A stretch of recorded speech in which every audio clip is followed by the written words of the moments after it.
માંડવી પોલીસે બજારમાંથી ચોરી કરતી 11 મહિલા ગેંગ રંગે હાથ ઝડપી પાડી દર બુધવારે ભરાતા હાટ બજારમાં દુકાનદારો ખરીદી કરવા ઉતરી હતી। મહિલાઓના કિંમતી દાગીના, મોબાઈલ, રોકડ રકમની ચોરીની બૂમો ઉઠી હતી। માંડવી ટાઉનમાં વર્ષોથી દર બુધવારે મુખ્ય બજારમાં હાટ ભરાતો હોય છે। છેલ્લા કેટલાક સમયથી બુધવારના હાટ બજારમાં નાની મોટી ચોરીની બુમરાણો ધ્યાનમાં લઈ માંડવી પોલીસ દ્વારા સઘન તપાસ શરૂ કરવામાં આવી હતી। આજ રોજ બુધવારનો હાટ ભરાયેલો હોય અને બળવના તહેવારને અનુલક્ષી માંડવી પોલીસે બજારમાંથી 11 મહિલાઓ ચોરીનો પ્રયાસ કરતા રંગે હાથ ઝડપી પાડી હતી। આ અંગે મળતી માહિતી અનુસાર માંડવી ટાઉનમાં દર બુધવારે હાટ બજાર ભરાયા છે, જેમાં માંડવી નગર ઉપરાંત આસપાસના ગામડાઓમાં લોકો મોટી સંખ્યામાં ખરીદી માટે ઉમટી પડતા હોય છે। બજારમાં ભારે ભીડનો લાભ ઉઠાવી ચોરો તેમની કરતબ અજમાવી જતા હતા।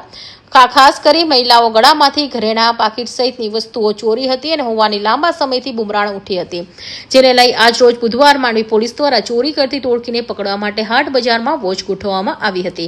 આ દરમિયાન મોડી સાંજે 4:30 કલાકે પોલીસ દ્વારા ચોરીનો પ્રયાસ કરી રહેલી 11 જેટલી મહિલાઓની ઝડપી પાડી તમામ મહિલાઓને પોલીસ સ્ટેશને લઈ જઈ તેમની સામે કાયદેસરની કાર્યવાહી ચાલી રહી છે, જેમની પાસેથી સાડી, ટી-શર્ટ, ડ્રેસ, કુર્તી, ધાતુના સાંકડા, ધાતુની બુટ્ટી, રાખડી, મીઠાઈ, કપડાં ધોવાના સાબુ વગેરે કબજે કરી કાયદેસરની કાર્યવાહી હાથ ધરવામાં આવી હતી। અમીરસિંહ ચૌહાણ, માંડવી।